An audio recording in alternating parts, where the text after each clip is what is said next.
Hello my students and welcome to video 4. By now you have watched tutorials on the movement tools, drawing shapes, and using the line.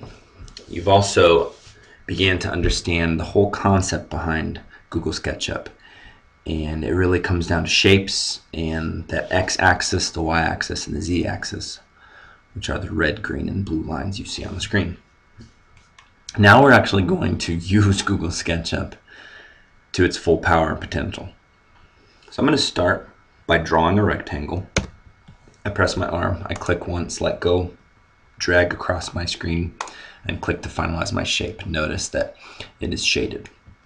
Well, we're going to learn the second most important thing, probably in Google SketchUp, aside from clicking and letting go, and that's the push-pull tool.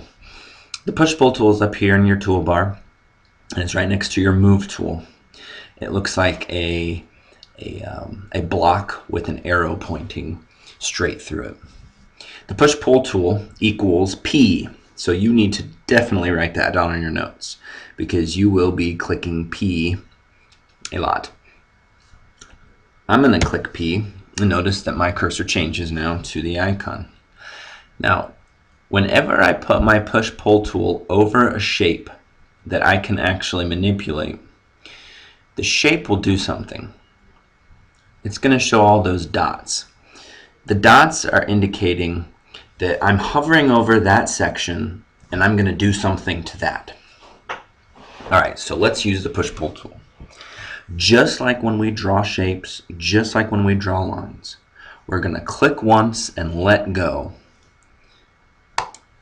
And now I'm going to begin dragging my mouse.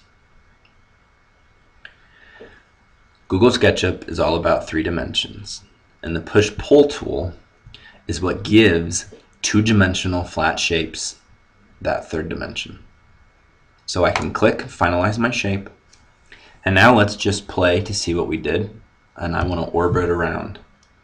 And you can indeed see the combination of pan and orbit, that's a 3-dimensional shape.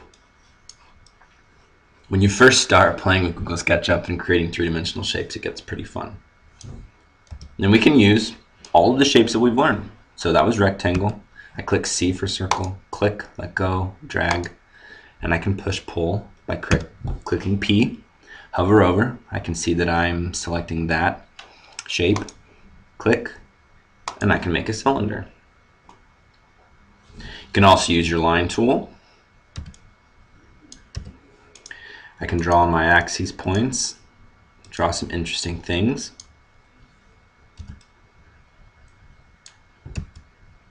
Click P, and I can push pull out as well as up. So what I'd like you to do is play around with your push pull for a little bit. Take a little bit of time and then come back and I'll explain some more things.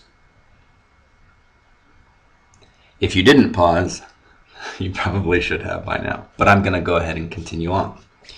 So with the push-pull and with the utilization of shapes, I can actually do a lot of really cool things. I can draw shapes on top of shapes, and we can push-pull those out of the shapes that we've drawn. Hopefully you've already done this and experimented with it. But I want to show you some really neat things as well. If I orbit and look directly at a shape, let's say I want to put a hole through this entire structure. I draw my circle and I'm going to orbit so that I can see the front of the face of the shape that I want to manipulate and the back edge of the entire structure. If I grab my push-pull tool, click once and let go, and if I hover on that back edge, and it will tell me that it's on edge, and I click, it created a hole through the entire shape.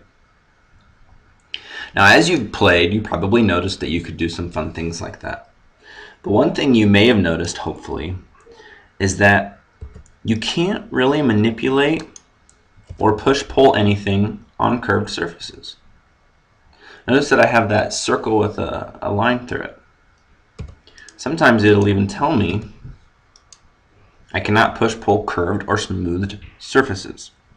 And this is really important because as you begin designing intricate structures, you may want a curved surface, but you have to think about when you should create that curved surface, because you're not going to be able to really manipulate it all that well.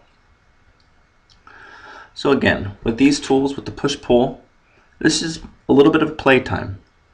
Take another 3-4 minutes and see what kind of fun things you can create and design. When we come back in the next video, we will begin talking about selecting different faces, lines, and shapes, and deleting things that we didn't want.